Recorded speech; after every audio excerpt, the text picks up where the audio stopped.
ગઈકાલથી પ્રારંભાયેલી આ મહંત ચરિતમ પારાયણનો આપણે આજે બીજા દિવસે પ્રવેશ કરેલો છે. સ્વાભાવિક રીતે આપણા જીવાત્માની અંદર જ્યારે જ્યારે આપણે ભગવાનનું સ્મરણ કરીએ ત્યારે ત્યારે એક પ્રકારના જગતના ભાવો આપણને હેરાન કરતા હોય છે, જગતના ભાવો આપણને નડતા હોય છે. પરંતુ ભગવાન કે ભગવાનના સંતના ચરિત્રો આપણે સાંભળીએ તો એના દ્વારા એમાંથી આપણે શાતા પ્રાપ્ત કરી શકીએ, સુખ પ્રાપ્ત કરી શકીએ. એટલા માટે જ આ દિવ્ય પારાયણનો આપણે પ્રારંભ કરેલો છે. ગઈકાલે આપણે એક પ્રસંગ કહ્યો હતો કે ભગવાનના ચરિત્રની અંદર પરમ શાંતિ રહેલી છે. આ એક બેનો નહીં પરંતુ અનંતનો અનુભવ એવો છે કે ખરેખર ભગવાન અથવા તો ભગવાનના સંત એમના જ્યારે જ્યારે આપણે ગુણગાન ગાઈએ અથવા તો સાંભળીએ ત્યારે આપણા જીવાત્માની અંદર આપણને કંઈક શાંતિ થતી હોય એવો અહેસાસ પ્રાપ્ત થાય.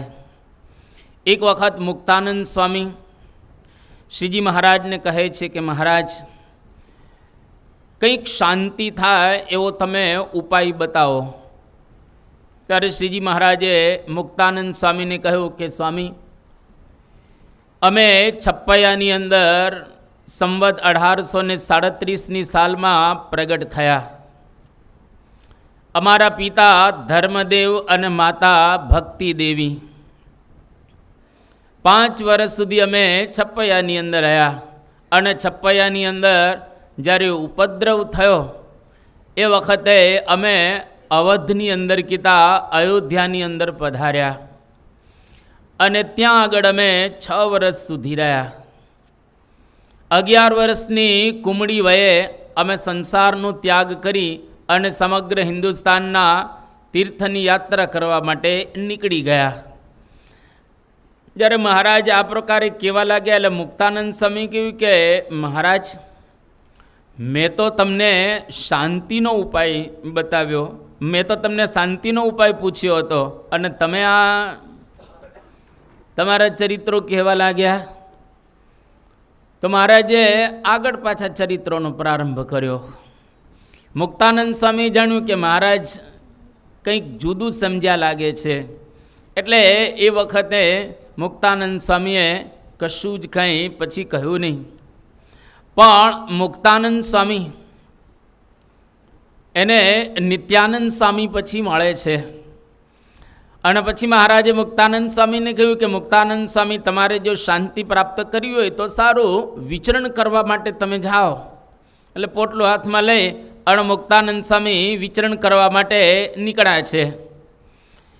એ વખતે રસ્તાની અંદર નિત્યાનંદ સ્વામી મળ્યા અને કહ્યું કે કેમ અચાનક સ્વામી, હમણાં તો તમે દાદાના દરબારમાં હતા અને અચાનક આ વિચરણ કરવા પોટલું લઈને ચાલ્યા. ત્યારે મુક્તાનંદ સ્વામી કહ્યું કે મેં મહારાજને શાંતિનો ઉપાય પૂછેલો તો મહારાજે તો પોતાના ચરિત્રોની વાત કરવા લાગ્યા. ત્યારે નિત્યાનંદ સ્વામી કે સ્વામી, તમે બરાબર સમજ્યા નહીં. આમ તો તમે વરિષ્ઠ સંત છો, બહુ અંતરદૃષ્ટિવાળા છો, પણ શ્રીજી મહારાજ એવું કહેવા માગે છે કે ભગવાનના ચરિત્રોની અંદર પરમ શાંતિ રહેલી છે. મુક્તાનંદ સ્વામી સમજી ગયા અને પાછા મહારાજની પાસે નિત્યાનંદ સ્વામી લઈને આવે છે. અને મહારાજને નિત્યાનંદ સ્વામી કહ્યું કે મહારાજ, હવે મુક્તાનંદ સ્વામી સમજી ગયા છે. ત્યારે શ્રીજી મહારાજ કે તો અમારે એમને વિચરણમાં મોકલવા નથી, ભલે ને અહીંયા આગળ ગઢડામાં જ રહ્યા. એમ કરીને મુક્તાનંદ સ્વામી ત્યાં આગળ પોતે રહે છે અને મહારાજ જે જે ચરિત્રો કરે છે મુક્તાનંદ સ્વામી એની નોંધ કરી.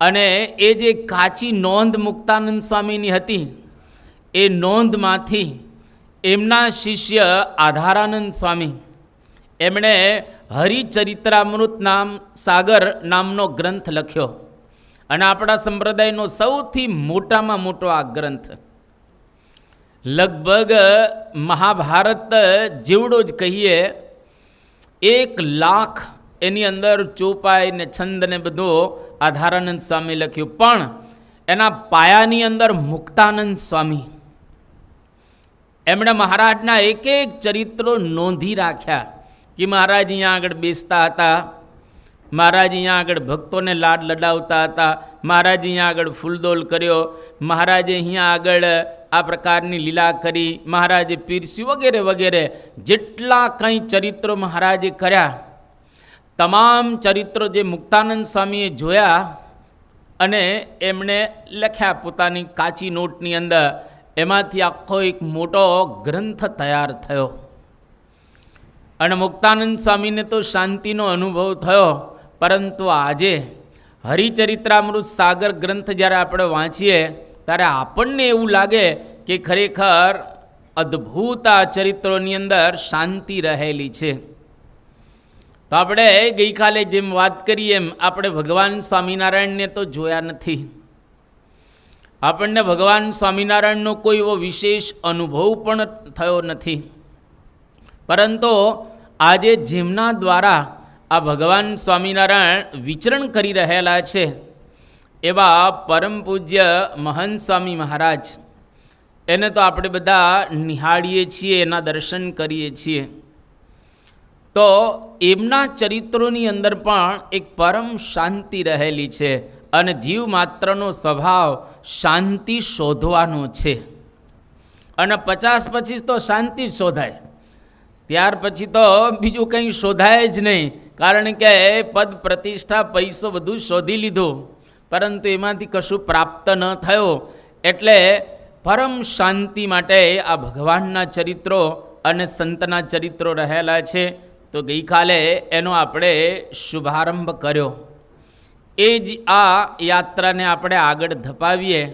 તારીખ 9/11/2018 શુક્રવાર પરમ પૂજ્ય સ્વામીશ્રી ગોંડલથી હવે ભાદરા પધાર્યા.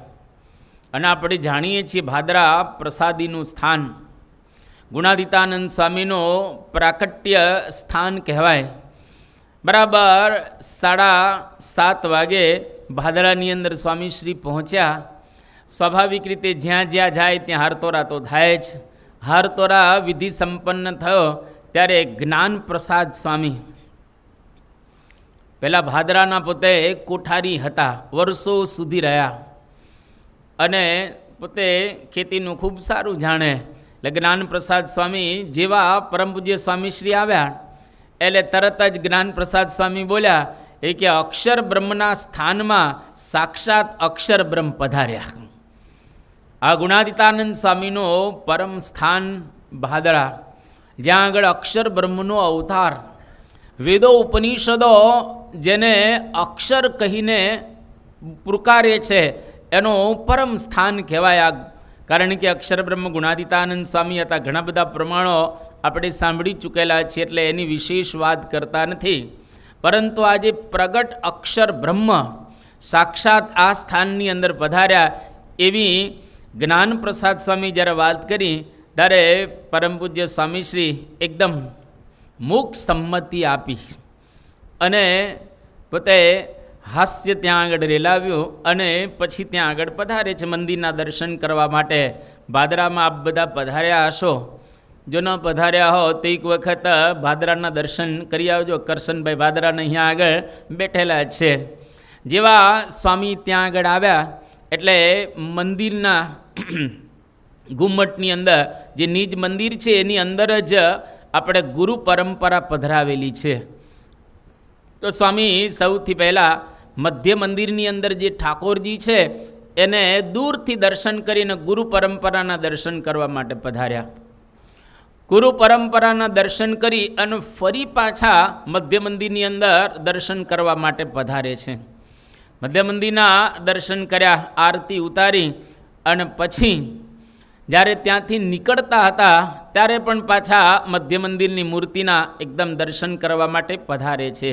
એ વખતે ભાદરાના કોઠારી ધર્મ કુંવર સ્વામી, એ ધર્મકુંવર સ્વામીએ સ્વામીશ્રીને કહ્યું કે મૂર્તિ ખેંચે છે ને, ત્યારે તરત જ પરમ પૂજ્ય સ્વામીશ્રી બોલ્યા કે હા, આ મૂર્તિ ખેંચે છે.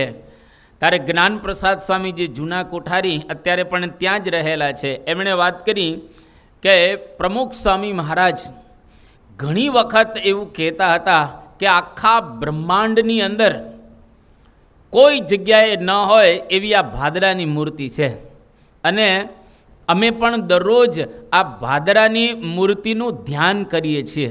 સવારમાં બાપા ધ્યાન કરતા તો ભાદરાની મૂર્તિને યાદ કરતા. એટલી રમણીય મૂર્તિ છે. જૂના મંદિરમાં એ મૂર્તિ હતી, અને જૂના મંદિરથી હવે તો આપણે નવું મંદિર કરેલ, પણ મૂર્તિ એની એ આપણે પધરાવેલી છે, રાખેલી છે. એકદમ આકર્ષક મૂર્તિ છે. કોઈને પણ આ મૂર્તિ ગમી જાય એવી છે.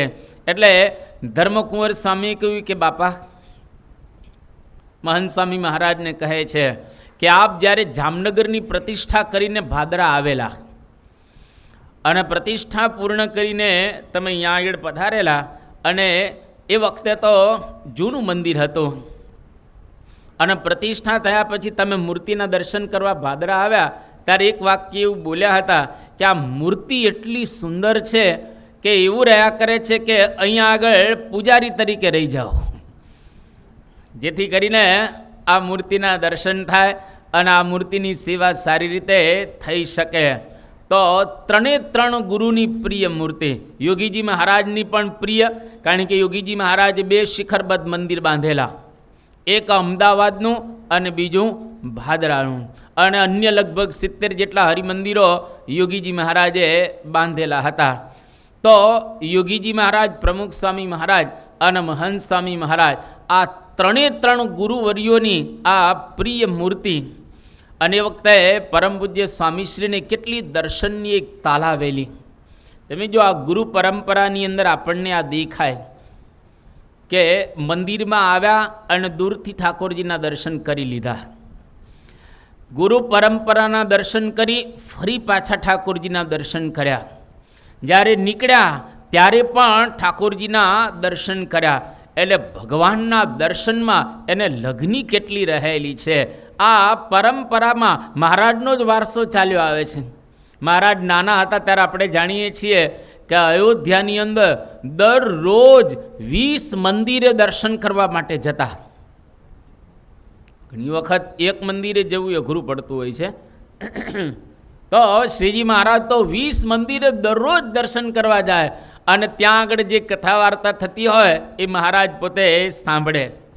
જ્યારે મહારાજે અમદાવાદની અંદર કહેતા શ્રીનગરમાં નરનારાયણ દેવની પ્રતિષ્ઠા કરી, તો નરનારાયણ દેવ પધરાવ્યા પછી દરરોજ શ્રીજી મહારાજ 4 વખત નરનારાયણ દેવના દર્શન કરવા જતા. આ સંપ્રદાયનો ઇતિહાસ. દોડી દોડીને મહારાજ દર્શન કરવા ત્યાં આગળ જતા. વડતાલની અંદર પણ મહારાજ બધી જ આરતીની અંદર પોતે દર્શન કરવા માટે જતા. તો આ પરંપરામાં આપણને દેખાય. તમે જો ગુણાતીતાનંદ સ્વામીના કેટલાય પ્રસંગો છે જે આપણે સંપ્રદાયની અંદર જાણીએ છીએ કે રાત્રે શ્રીજી મહારાજ બહેનોની જ્યારે વાર્તા કરવા માટે જાય અને ત્યાંથી કથા વાર્તા કરીને પાછા આવે, એકદમ અંધારું ચોમાસાનો સમય, ગુણાતીતાનંદ સ્વામી નેવા નીચે, વરસતો વરસાદ, અને ઊભા હતા. રાતના મુક્તાનંદ સ્વામી 12 વાગે ઉઠ્યા અને ગુણાતીતાનંદ સ્વામીને જોયા, એટલે કે અહીંયા આગળ તમે કેમ રાતના 12 વાગે નેવાની નીચે પલળતા પલળતા ઊભા છો? તો કે મહારાજ બાઈઓને વાતો કરવા ગયા છે, અને ત્યાંથી મહારાજ આવશે એટલે એની ઝાંખી થઈ જશે. હવે અંધારામાં ઝાંખી કેટલી થાય? વીજળીનો જે ચમકારો થાય, જબકારો થાય, અને એમાં મહારાજના સેજ દર્શન થાય. બસ આટલા દર્શન કરવા માટે ગુણાતીતાનંદ સ્વામી ત્યાં ઊભા હતા. આને કહેવાય દર્શનની તાલાવેલી. એક વખત શ્રીજી મહારાજ બધા સંતોને પાકના લાડુ આપ્યા પ્રસાદી તરીકે. ગુણાતીતાનંદ સ્વામીએ પોતાનો પાકનો લાડુ રાખી મૂક્યો, અને એક સાધુ હતા એને કહ્યું કે આ પાકનો લાડુ છે ને હું તને આપું છું. એ કે કેમ? તો કે તારે મારી સાથે જરા દોડવાનું. કે કેમ દોડવાનું? કે મારે મહારાજના દર્શન કરવા. એટલે ગુણાતીતાનંદ સ્વામી પાછા પગે, મહારાજ તો ઘોડી ઉપર બેઠેલા હોય એટલે ઘોડી તો જરા સ્પીડમાં ચાલે, તો આગળ ગુણાતીતાનંદ સ્વામી પાછા પગે દોડતા દોડતા જાય ને સાધુ એક જોઈએ જોડમાં, એટલે પેલા સાધુ દોડે, પોતાનો પાકનો લાડુ ગુણાતીતાનંદ સ્વામી પેલા સાધુને આપી દીધો દર્શન કરવા માટે. તો આની ઉપરથી આપણને ખ્યાલ આવે કે પરંપરાની અંદર જબરજસ્ત દર્શનનો એક ઈશક આજે મહાન સ્વામી મહારાજને પણ એ જ ઈશક છે. શાસ્ત્રીજી મહારાજ 2007ની સાલમાં હવે એકદમ બીમાર હતા અતિશય. હવે બહુ ઝાઝા દિવસો શાસ્ત્રીજી મહારાજ આ લોકની અંદર રહેવાના ન હતા.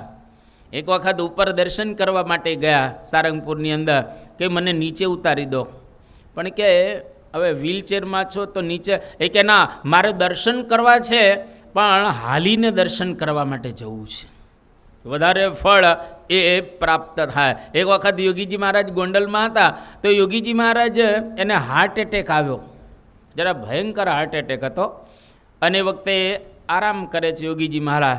ત્યારે તો કંઈ ડૉક્ટરની આવી સુવિધા અત્યારે છે એવી ન હતી, પણ રાજકોટથી એક ડૉક્ટર બક્ષી કરીને આવ્યા.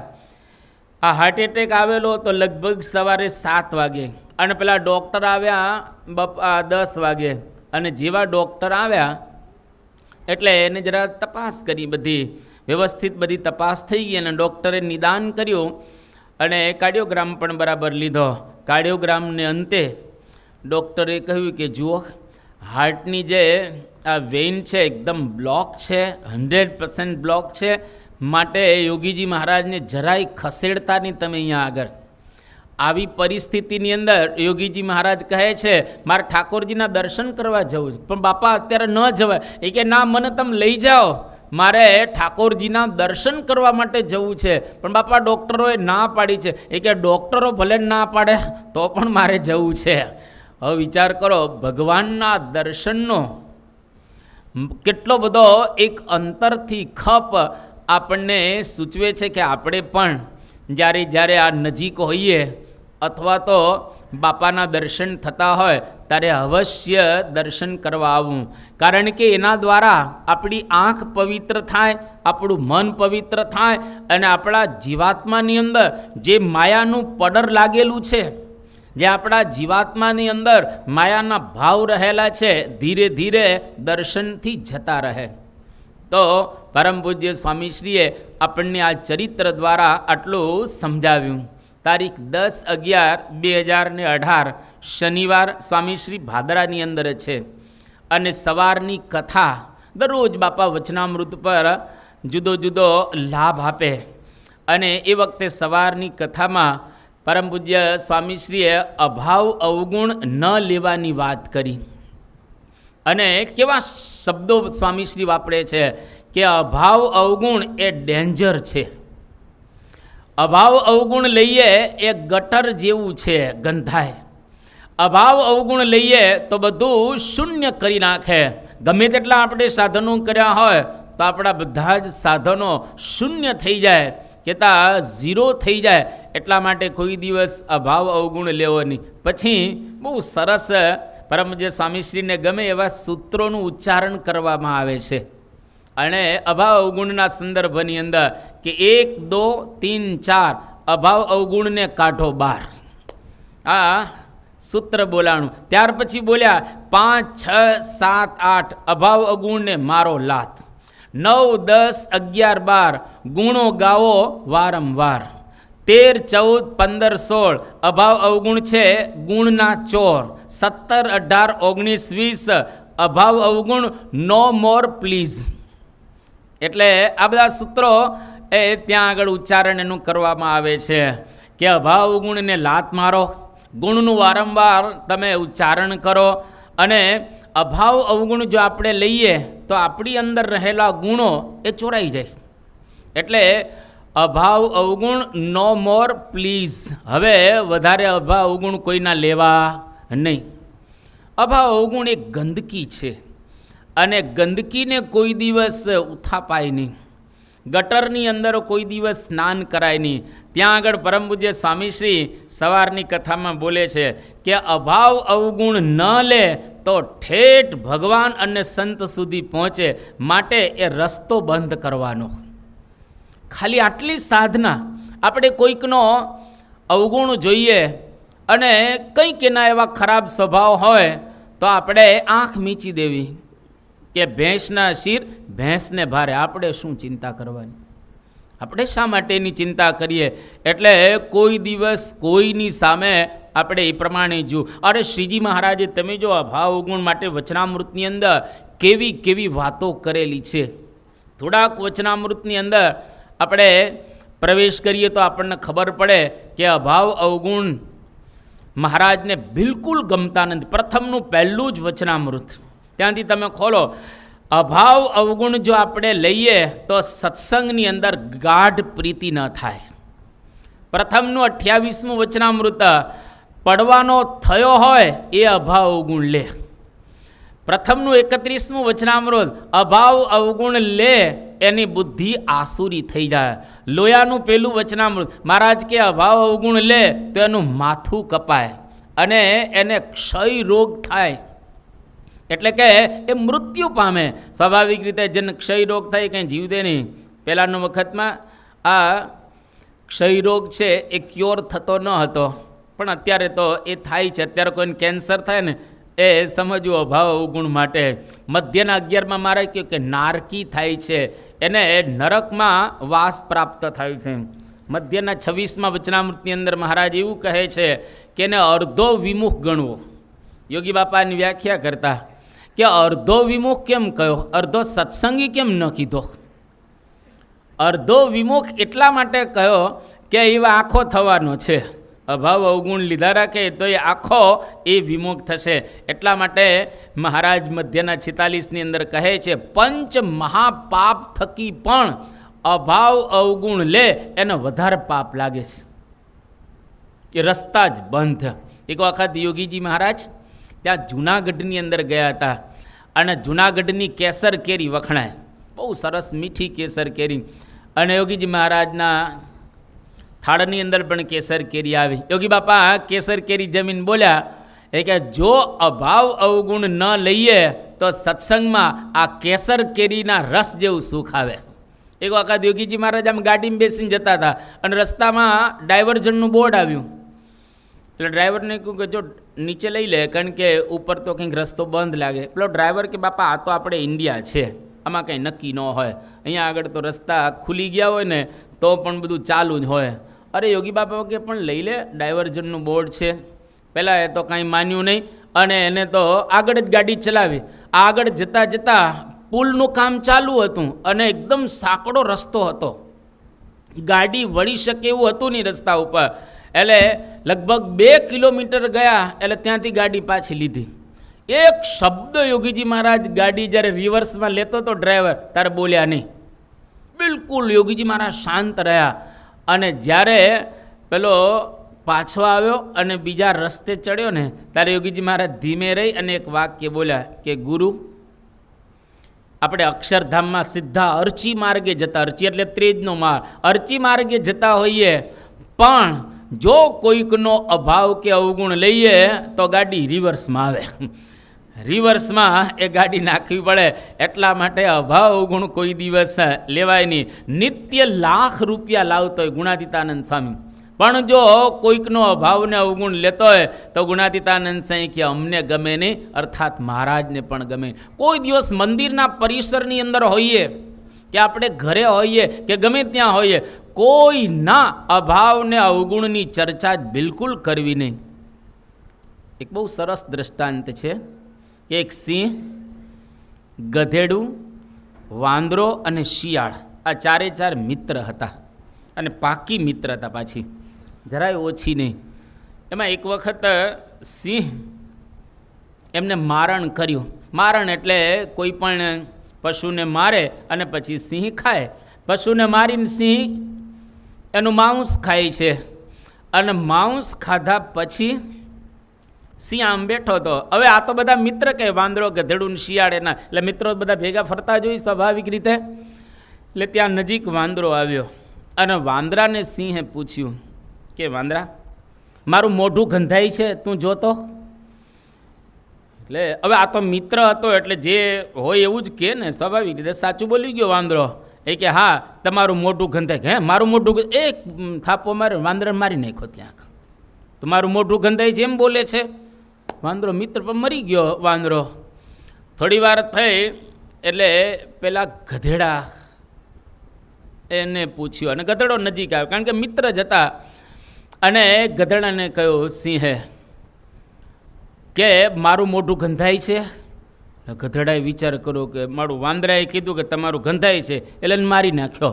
હવે આપણે તો ખોટું જ બોલવું પડે ને, કારણ કે ના જ પાડવી પડે કે તમારું મોઢું નથી ગંધાતું. એટલે ગધેડો ધીરે રહીને સિંહને કહે છે કે ના તમારું મોઢું નથી ગંધાતું. તો સિંહે કહ્યું ખોટું બોલે છે એલા, એમ કરીને મારી નાખ્યો.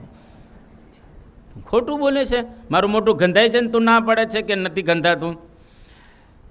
પછી તો હવે એક શિયાળ રહ્યો, અને શિયાળ તો ચતુર પ્રાણી, અને એ પણ આમ સિંહની નજીક જ હોય ને, મિત્ર હોય એટલે સબ એ પણ નજીક આવ્યો આ શિયાળ. અને શિયાળને સિંહ પૂછે છે કે લા મારું મોઢું ગંધાય છે. શિયાળ બહુ ચતુર ને હોશિયાર, અતિશય હોશિયાર, નજીક આવ્યો અને જરા સૂંઘવાનો પ્રયત્ન પણ કર્યો. અને તરત શિયાળ બોલ્યો એ કે જો સિંહભાઈ મને છે ને શરદી થઈ છે એટલે ખબર નથી પડતી. મને શરદી થઈ છે એટલે ગંધાય છે કે નથી ગંધાતું મને ખ્યાલ નથી આવતો, એમ કરી અને શિયાળજી ત્યાંથી ભાગી ગયો. આ દ્રષ્ટાંત પરથી એટલું સમજવાનું કે આપણને કોઈકના અભાવ અવગુણ જોઈએ તો સમજી લેવું શરદી થઈ જ ભાગી જવું, નહીતર મરવાનો વખત આવે. એટલે કોઈ દિવસ કોઈના અભાવ અને અવગુણની અંદર બિલકુલ આપણે પડવું નહીં. મહાભારતની અંદર તમે કોઈક વખત વાંચો, આપણો સંકલ્પ છે કે આખા મહાભારતની પારાયણ કરવી છે. એટલા માટે કે મહાભારત એક ફેમિલીનો ગ્રંથ છે. આપણા ફેમિલીની અંદર કઈ રીતે રહેવું એની બહુ સુંદર શિક્ષા અને દીક્ષા મહાભારતની અંદર આપવામાં આવેલી છે. એના શ્લોકો પણ રમણીય છે, એમાં પણ શાંતિ પર્વ અદ્ભુત રહેલો છે. ભીષ્મ પિતામહ બાણ શૈયા ઉપર સૂતેલા છે. 5 પાંડવો, ભગવાન કૃષ્ણચંદ્ર એ પણ હયાત છે કેતા હાજર છે. એ વખતે ભીષ્મ પિતામહ યુધિષ્ઠિરને બહુ સરસ કહે છે અભાવ અવગુણના સંદર્ભમાં, જે અત્યારે આપણને મહંત સ્વામી મહારાજ એ સમજાવી રહ્યા છે. શું બોલે છે ભીષ્મ પિતામહ કે ન વાચ્યો પરિવાદોયમ ન શ્રોતવ્ય કથંચન કર્ણાવથ પિધાતવ્યો પ્રસ્થેયમ ચાન્યતો ભવે ન ચક્ષુષા ન મનસા ન વાચા દોષ એદપી ન પ્રત્યક્ષમ પરોક્ષમ વા દૂષણમ વ્યાહરેત ક્વચી. અદ્ભુત 2 શ્લોક ભીષ્મ પિતામહના મુખમાંથી બાણ વાગેલા છે છતાંય નીકળે છે. શું કહે છે? ન વાચ્ય પરવાદોયમ, કોઈ દિવસ કોઈની નિંદા કે અભાવ અવગુણની અંદર બિલકુલ પડવું નહીં. આપણે કોઈકના અવગુણ કે અભાવમાં પડીએ એનો મતલબ એવો થયો કે આપણે આપણામાંથી તો બહાર નીકળી ગયા ને, આપણી સામે તો હવે આપણને દ્રષ્ટિ છે જ નહીં ને. એટલે કહે છે સાંભળવાય નહીં અને કોઈની નિંદા કે અભાવ અવગુણની અંદર પડવું નહીં. એ વખતે કર્ણવ અથવા પિધાતવ્યો, કાન બંધ કરી દેવા. મહંસાઈ મહારાજ પોતાનો પ્રસંગ કહે છે ને, અને ડૉક્ટર સ્વામી પણ કહે છે કે એક વખત મારે કોઈકની સાચી જ વાત યોગી બાપાને કરવાની હતી, પણ યોગીજી મહારાજ એ તરત જ પોતે આ કાન બંધ કરી દીધા અને યોગીજી મહારાજ પોતે ત્યાંથી ઊભા થઈ ગયા. વાત જ બિલકુલ યોગી મહારાજ એ સાંભળતા નથી. આની ઉપરથી આપણને ખબર પડે કે કોઈ દિવસ કોઈના અભાવને અવગુણની અંદર આપણે એ પડવું નહીં. ન ચક્ષુષા ન મનસા, આંખ વડે પણ જોવું નહીં અને કાન વડે પણ કોઈ દિવસ અભાવ અવગુણનો મનમાં પણ વિચાર નહીં કરવાનો. જો મનમાં વિચાર કરીએ તો પણ આપણું મન બગડી જાય. પરોક્ષ રીતે કે પ્રત્યક્ષ રીતે કોઈ પણ રીતે અભાવ અવગુણની અંદર આપણે સ્વાભાવિક રીતે ન પડવો, આ શાસ્ત્રની ભાષા રહેલી છે. એટલા માટે અહીંયા આગળ આપણને આ યુધિષ્ઠિરના એક ઉપદેશ દ્વારા ગીતા ભીષ્મ પિતામાં યુધિષ્ઠિરને ઉપદેશ આપે છે, એના દ્વારા આપણને સમજાય. અને પરમ પૂજ્ય મહંત સ્વામી મહારાજને બિલકુલ અભાવ ગુણ ગમતા નથી. બિલકુલ જો ગુરુને રાજી કરવા હોય તો ગુરુની મરજી પ્રમાણે આપણે કરવું પડે. તો અહીંયા આગળ આ પ્રસંગને સ્વામીએ વાત કરી. તારીખ 10/11/2018 શનિવાર ભાદરા. સ્વામી શ્રી હજુ ભાદરા જ વિરાજમાન છે અને પોતાના જે કક્ષ એટલે કે ઓરડાની અંદર સ્વામીશ્રી મુલાકાત આપે. અહીંયા આગળ પણ આપણે આમાંના ઘણા બધા પરમ પૂજ્ય સ્વામીશ્રીની મુલાકાતે આવી ચૂકેલા છે. હવે મુલાકાતની અંદર કેવું હોય છે હવે અત્યારે કે પરમ પૂજ્ય સ્વામીશ્રી વિરાજમાન હોય એટલે દરેકને પહેલાં ઉપર ધબ્બો મારતા થાપો મારતા હતા. પણ હવે ઘણી વખત 1000 હોય, કોઈક વખત 1100-1200 થઈ જાય, કોઈક વખત 1500 થઈ જાય, એક વખત 1700 પણ થઈ ગયેલા. એટલે હવે આમ 1700 વખત કરવું ને થોડોક હાથ થાકી જાય સ્વાભાવિક રીતે. અને અત્યારે પરમ પૂજ્ય સ્વામીશ્રીની ઉંમર 85-86 વર્ષની થઈ છે. એટલે કોઈ પણ આટલી ઉંમરના હોય એને થાક લાગે જ. એટલે સ્વામીશ્રીને કહ્યું કે બાપા હવે આપણે રીત બદલીએ. તો કે શું કરીએ? તો કે કોઈ પણ હરિભક્ત આવે હાથ આમ રાખે, હાથ આમ રાખે એટલે તમારે 2 હાથે એના 2 હાથની અંદર આમ તાલીઓ આપવાની. સ્વામી કે બરાબર છે, કંઈ વાંધો નહીં, જે રીતે તમે વ્યવસ્થા કરો એ પ્રમાણે અમે કરીશું. અને એવું નક્કી ત્યાં આગળ કરવામાં આવ્યું. એટલે હરિભક્ત મુલાકાતે આવે એટલે 2 હાથ આમ રાખે એટલે સ્વામી આમ 2 હાથે એને તાલી આપે. અને પેલાને બહુ આમ આનંદ થઈ જાય, બાપા તાલી આપે એટલે આશીર્વાદના રૂપની અંદર. અને મુલાકાતમાં ભાદરાની અંદર 1182 થયા મુલાકાતીઓ. હવે 1182 એટલે આમ કરવાનું, ઘણી વખત 2 તાલી આપે, કોઈકને આમ 2 વાર થપથપાવે, એવું બધું કરે. તો એ વખતે કોઈકે ગણતરી કરી કે બાપાએ 1500 વાર તાલી આપી. 1500 વાર આમાં હાથ હલાવવા એટલે જરા સ્વાભાવિક રીતે તકલીફ પડે જ. પછી ત્યાં આગળ જે સંતો હતા એમને કહ્યું કે બાપા આપ થાકી ગયા? ત્યારે સ્વામી કે ના, થાકી નથી ગયો, આમાં તો મજા આવે છે. જે મજા આવે છે. ત્યારે સંતોએ કહ્યું કે બાપા આમાં મજા કેવી રીતે આવે, આમાં તો થાક તો લાગે જ ને. ત્યારે સ્વામી બહુ સરસ વાત કરી કે જુઓ, ક્રિકેટની અંદર એ થાક લાગે અને મજૂરીમાંય થાક લાગે. ક્રિકેટ જે રમતા હોય રસિયાઓ એ બધા ક્રિકેટની અંદર થાકી તો જાય ને, કંઈ દોડાદોડી તો ક્રિકેટની અંદર પણ કરવાની હોય જ ને. એટલે ક્રિકેટની અંદર એ થાક લાગે, તડકો હોય, બધું જ હોય. અને મજૂરી કરતો હોય એમાં પણ થાક લાગે, પણ થાકમાં ફેર રહેલો છે. મજાનો થાક જુદો અને કંટાળાનો થાક જુદો રહેલો છે. સ્વામી કે અહીંયા આગળ આ બધા હરિભક્તોના હાથે આપણે આ પ્રમાણે તાલી આપીએ તો અમને બહુ મજા આવે છે, અમને બહુ આનંદ આવે છે. અને એના દ્વારા હરિભક્તો પણ બધા એ ખૂબ ખુશ થાય છે. આ પ્રમાણે પરમ પૂજ્ય સ્વામી એ કહ્યું. આની ઉપરથી આપણને એટલો ખ્યાલ આવે કે ખરેખર આવા ગુરુ જેને સેવામાં કોઈ દિવસ કંટાળો નથી. આ સેવા સમજે છે કે હરિભક્તો પાસે આવે તો મારે આશીર્વાદ આપવા, એવું પોતે તો માનતા જ નથી કે હું આશીર્વાદ આપું છું. શ્રીજી મહારાજ જ જાણે આશીર્વાદ આપી રહ્યા છે એવો ભાવ રાખી અને પોતે હરિભક્તોને આ પ્રમાણે આશીર્વાદ આપે છે. સેવામાં થાક ન હોય, સેવામાં આનંદ હોય. આ બાપાએ સૂત્ર આપણને આપ્યું. ઘણી વખત તમે જુઓ, આપણે જ્યારે સેવા કરીએ ને અમુક સમય થાય એટલે આપણે એમ થાય કે બહુ થઈ ગયું, હવે ઘણું થઈ ગયું, હવે થોડા ખમૈયા કરો, હવે આ ઘણી મોટી સેવા થઈએ. પણ બાપા આપણને સૂત્ર આપે છે કે સેવામાં કોઈ દિવસ થાક લગાડવો નહીં. જ્યારે ગઢપુરનું મંદિર બંધાતું હતું, જ્યાં પરંપરામાં જ આપણને જોવા મળે, ગઢપુરનું મંદિર બંધાતું હતું એ વખતે ખુદ શ્રીજી મહારાજ એ ચૂનાના તગારા ઉપાડતા હતા. અરે એટલું જ નહીં, મહારાજ ઘેલા નદીએ નાવા જતા ત્યારે પોતે પણ ઘણી વખત પથ્થર લઈને આવતા, માથા ઉપર પથ્થર લઈ અને મહારાજ પોતે પધારતા.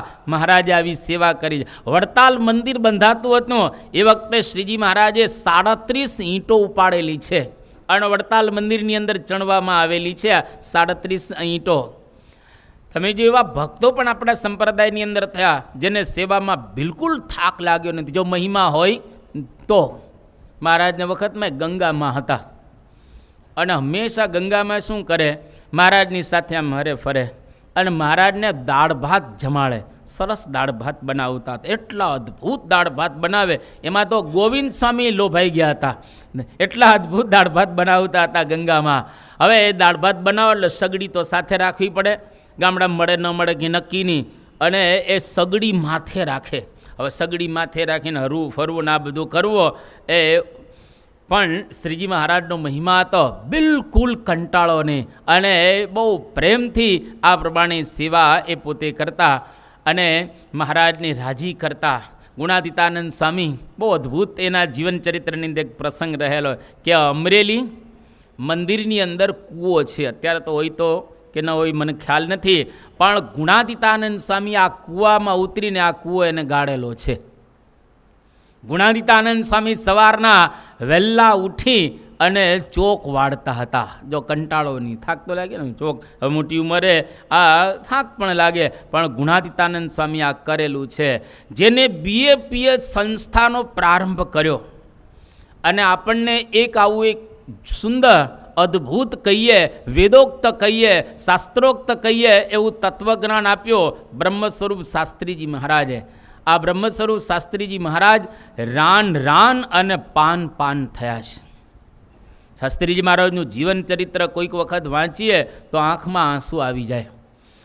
શાસ્ત્રીજી મહારાજે સહન કર્યું છે, સેવા કરી છે, બહુ આનંદથી એને કરી છે. આજે મહંત સ્વામી મહારાજ જેમ બોલે છે ને કે સેવા કરવાનો એક આનંદ આવે છે, અંદરથી ઉમળકો આવે છે. શાસ્ત્રીજી મહારાજ 79 વર્ષની વયે, હવે 79 વર્ષ તો બહુ મોટા આ કહેવાય. 79 વર્ષની ઉંમરે બ્રહ્મ સ્વરૂપ શાસ્ત્રીજી મહારાજ અટલાદરાની અંદર ધર્મશાળા બંધાતી હતી. એ ધર્મશાળાના પાયાની અંદર ઉતરી અને પાયા શાસ્ત્રીજી મહારાજ ખોદતા હતા. 79 વર્ષે આ પાયા ખોદવાનો ટાઈમ છે, પરંતુ શાસ્ત્રીજી મહારાજને આનંદ આવતો હતો. એના કરતાં પણ આગળ સાકરદાની અંદર વિક્રમ ભગત અને ચતુર્ભુજ સ્વામી, ચતુર્ભુજ સ્વામીને તો અમે જોયેલા 1981ની અંદર. એને કિડની બંને ફેલ થઈ ગઈ હતી, ડાયાલિસિસ કરતા હતા મુંબઈની અંદર, આપણે એના દર્શન કરેલા છે. આ ચતુર્ભુજ સ્વામી અને વિક્રમ ભગત એની સાથે બ્રહ્મ સ્વરૂપ શાસ્ત્રીજી મહારાજ 84 વર્ષની ઉંમરે એ પોતે પથ્થર વેરતા હતા. પથ્થર વેરવા પડે ને, હવે આ ઉંમરે ધામમાં જવાની ખાલી 2 જ વર્ષની વાર છે, પણ એમને આનંદ હતો, એમને મજા આવતી હતી, એમને બિલકુલ કંટાળો આવતો ન હતો. યોગીજી મહારાજના જીવનમાં પણ આપણને દેખાય યોગી બાપાએ કેવી જોડી માગી છે, અને હવે જોડી માગીને આવે ત્યારે રોટલા ઘડાતા હતા. તો આવા સત્પુરુષના જીવનમાંથી એક સેવાનો આનંદ શીખીએ આપણે. આજે મહંત સ્વામી આપણને બતાવી રહેલા છે કે સેવા કરવાથી આનંદ આવવો જોઈએ, મજા આવવી જોઈએ. બાપાના જીવનમાં આપણે જોયેલું છે, બધા જ એના આપણે સાક્ષી રહેલા એ છીએ. બાપાએ કોઈ દિવસ ક્યારેય જીવનમાં કંટાળો લાવ્યા જ નથી. રાતના 4 વાગ્યા સુધી એને પધરામણીઓ કરી છે. રાતના 3 વાગ્યા સુધી કુર્દવાડીમાં મહારાષ્ટ્રની અંદર એને પધરામણી કરી છે. સાંજના 4થી સવારના 4 પ્રસંગો પ્રસિદ્ધ છે, આપણે કહેતા નથી, પણ અહીંયા આગળ 2-3 મહાપુરુષના વાક્યો અદ્ભુત રહેલા છે. પરમ પૂજ્ય મહંત સ્વામી મહારાજની સેવાના સંદર્ભની અંદર એક પ્રદેશના ચિંતક થયા હેનરી ડ્રમન્ડ, એને એવી વાત કરી કે અડધી દુનિયાનો એવો ખ્યાલ છે કે બીજા પાસેથી સેવા લેવામાં સુખ છે, પરંતુ ખરેખર બીજાની સેવા કરવામાં સુખ રહેલું છે. મોટાભાગના એવું માનતા હોય છે કે બીજાની પાસે સેવા લો એમાં તમને આનંદ આવે. મહંત સ્વામી મહારાજ એવું માને છે કે બીજાની સેવા કરીએ તો આપણને મજા આવે છે, આનંદ આવે, બિલકુલ એમાં એને કંટાળો આવતો નથી. રવિશંકર મહારાજ ગુજરાતમાં બહુ મોટું નામ ગણાય રવિશંકર મહારાજનું. એ રવિશંકર મહારાજ એવું કહેતા હતા કે કટાઈ જવા કરતાં બહેતર છે કે ઘસાઈ જવું સારું. કટાઈ જઈએ પડ્યા એના કરતાં બહેતર છે કે આપણે ઘસાઈ જઈએ, કે તા બીજાને માટે કંઈક કરી છૂટીએ. છેલ્લા શ્વાસ સુધી આપણા સત્પુરુષો એમણે આ બધું કરેલું છે. રામકૃષ્ણ પરમહંસ એક એવી વાત કરતા હતા કે ભ્રાતૃભાવથી કરેલી સેવા કરતાં આત્મભાવથી કરેલી સેવા ઉત્તમ છે. આજે મહંત સ્વામી મહારાજના જીવનમાં આપણને આ દેખાય. એ પોતાના બધાને માને છે, પોતાના માની અને આ પ્રમાણે એ પોતે સેવા કરી રહેલા છે. તો જ આવી સેવા થાય, અન્યથા આ પ્રકારની સેવા કોઈ દિવસ એ થઈ ન શકે. આ ઉંમરે તો બિલકુલ ન થઈ શકે, પરંતુ એમને જરાય કંટાળો નથી. એ આપણને શિક્ષા આપે છે કે જીવનની અંદર આપણે કંઈક પણ આવી સેવા કરવી જોઈએ. બાપાની મુલાકાતમાં જેટલા હરિભક્તો આવે છે એ લોકો પ્રસંગ કહે ત્યારે આપણને ખબર પડે કે ખરેખર સ્વામીશ્રી એ કેવા સામર્થ્યવાન છે, કેવા અદ્ભુત સત્પુરુષ આપણને મળેલા છે અને કેવા સમર્થ પુરુષ આપણને પ્રાપ્ત થયેલા છે. બહુ અદ્ભુત એક પ્રસંગ તારીખ 11/11/2018 રવિવાર ભાદરા, અને મુલાકાતની અંદર એક ભાઈ આવ્યા. આ નંદપુર ગામના હરિભક્ત હતા. એમનો દીકરો હતો તિલક વશરામભાઈ બોરસિયા, એની અટક. અને આ યુવક હતો, એ આવ્યો મુલાકાતની અંદર, અને જેવો આવ્યો બાપાની પાસે અને એકદમ કહેવા લાગ્યો કે બાપા, કેવળ આપના આશીર્વાદથી જ હું બચ્યો છું, બાકી હું કોઈ દિવસ બચી શકું એવી શક્યતા જ નહોતી. કે શું થયું હતું તને?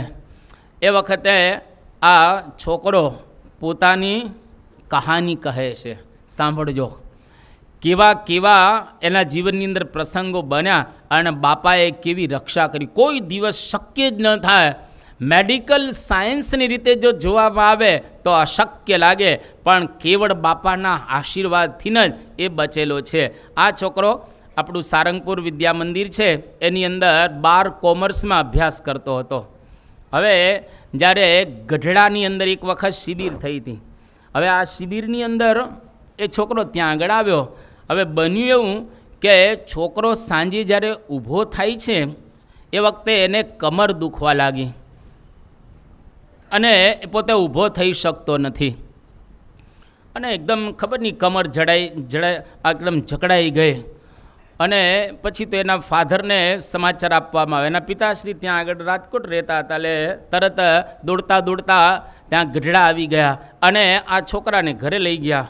અને પછી ત્યાં આગળ લઈ અને પછી જામનગરની એક હોસ્પિટલ છે, નામાંકિત હોસ્પિટલ, એની અંદર આ છોકરાને લઈ જાય છે કે આને કંઈક તકલીફ છે, પગ ખોટા થઈ ગયા છે અને કંઈક કમર દુખે છે, ઊભો થઈ શકતો નથી. અને પેલા ડૉક્ટરે જરા જોયું અને કહ્યું કે બહુ એટલું બધું કંઈ સિરિયસ નથી, થઈ જશે, વાંધો નહીં આવે. અને ખરેખર ડૉક્ટરે તપાસ કરી તો થોડા રિપોર્ટ પણ કાઢ્યા અને MRI પણ કરાવવામાં આવ્યો અને છોકરો થોડા સમયમાં પાછો નોર્મલ થઈ ગયો. પછી શું થયો, 10-15 દિવસ જ્યાં થયા તો પાછું એવું થઈ ગયું, નીચેનો ખોટો ભાગ થઈ જાય, ચાલી ન શકે, ઊભો રહી ન શકે અને આ પ્રકારની પરિસ્થિતિ સર્જાણી. ત્યારે ડૉક્ટરે વિશેષ તપાસ કરી તો ખબર પડી કે કરોડરજ્જુના મણકાની પર એક નાની ગાંઠ હતી. આ ગાંઠનું ડૉક્ટરોએ ઓપરેશન કર્યું. પહેલું ઓપરેશન સાંભળજો. હવે આ પહેલું ઓપરેશન કરવામાં આવ્યું અને પછી તો ઓપરેશન કર્યા પછી જરા આમ સારું થઈ ગયું, વાંધો નહીં, હરતો ફરતો છોકરો થઈ ગયો. ફરી પાછું કંઈક પેટની અંદર આમ દુખવા લાગ્યું અને કમરની અંદર કંઈક પાછું દુખવા લાગ્યું. અને એમાં તપાસ કરવામાં આવી તો કમરમાં લોહી જમા થતું હતું કંઈક, અને પાછો દુખાવો એકદમ બહુ વધી ગયો. અને ડૉક્ટરે કહ્યું કે આ ઓપરેશન કરવું પડશે. તો આ બીજું ઓપરેશન કરવામાં આવ્યું અને બીજું ઓપરેશન કર્યું એટલે થોડું પાછું આમ સારું થઈ ગયું. પાછો આ છોકરો છે એ જરા સ્વસ્થ રહેવા લાગ્યો અને એકદમ પાછી એના તકલીફ શરૂ થઈ ગઈ.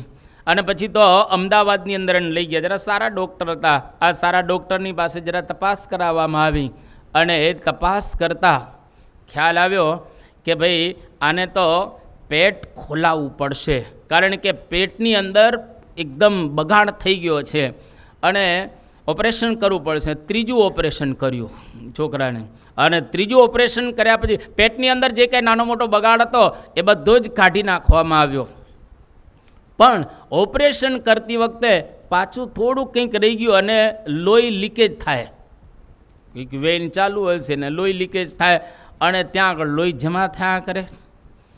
હવે શું કરું? હવે ઓપરેશન 3 તો થઈ ગયા. એટલે ડૉક્ટરોએ વિચાર કર્યો કે હવે આપણે એવું કરીએ કે પેટ ખોલ્યા વિના એક સ્પ્રિંગ બેસાડી દઈએ, જેથી કરીને લોહી બંધ થઈ જાય. અને લોહી બંધ થાય એના માટે એક સ્પ્રિંગ બેસાડવામાં આવી અને આ ચોથું ઓપરેશન પણ પેટ ખોલ્યા વિના કરવામાં આવ્યું. લગભગ 20 દિવસ થઈ ગયા અને એ વખતે પછી બાપાના આશીર્વાદ પણ લીધા. સ્વામી કે સારું થઈ જશે. અમદાવાદ પણ આને લઈ ગયા ત્યારે પણ બાપાના એમને આશીર્વાદ લીધા. બાપા દર વખતે એવું જ બોલે કે સારું થઈ જશે, ચિંતા ન કરતા, સારું થઈ જશે, ચિંતા ન કરતા. એટલે આ લોકોને એકદમ હિંમત પણ બરાબર રહે. અને 4 ઓપરેશન તો થઈ ગયા. હવે 20 દિવસ જ્યારે થયો એટલે પાછું એને પેટની અંદર આમ લીકેજ રહ્યા કરે. હવે શું કરવું? તો કે પાછું પેટ ખોલાવવું પડશે. જ્યાં ડૉક્ટરોએ નિદાન કર્યો, જરા નિષ્ણાત ડૉક્ટરો દ્વારા એને તપાસ પણ બરાબર કરવામાં આવી અને પેટ ખોલાવે છે ત્યાં આગળ.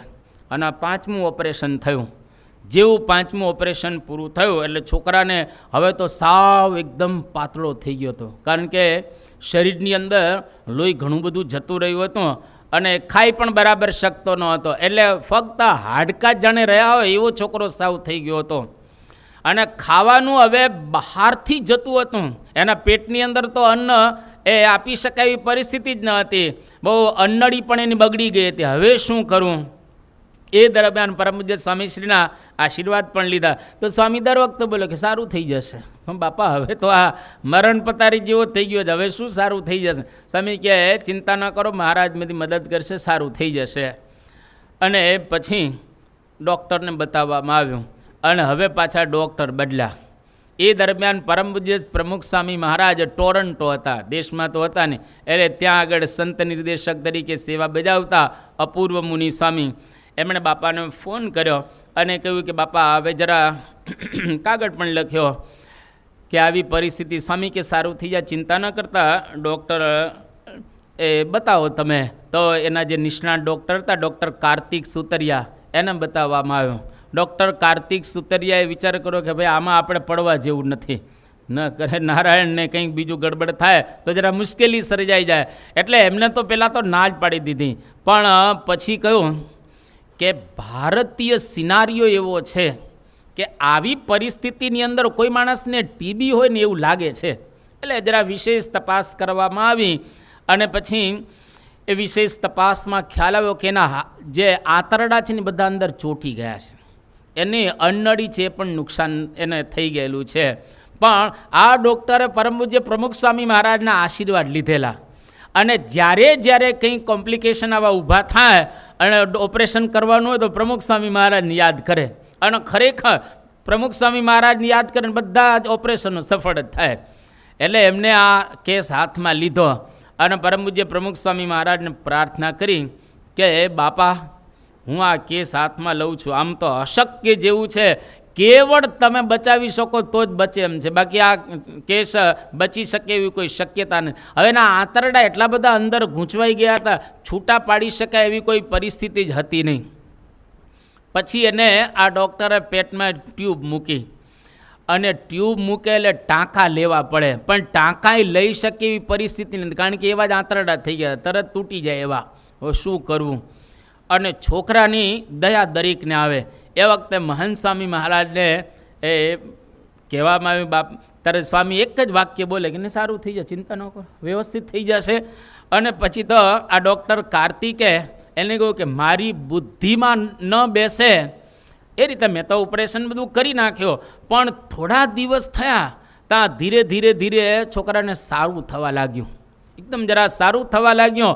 અને પછી તો અમુક સમય થયો એટલે છોકરો ખાતો પણ થઈ ગયો અને ખાતો થયો એકદમ સાવ પાતળો થઈ ગયો હતો, પણ ધીરે છોકરો એ સારો થવા લાગ્યો.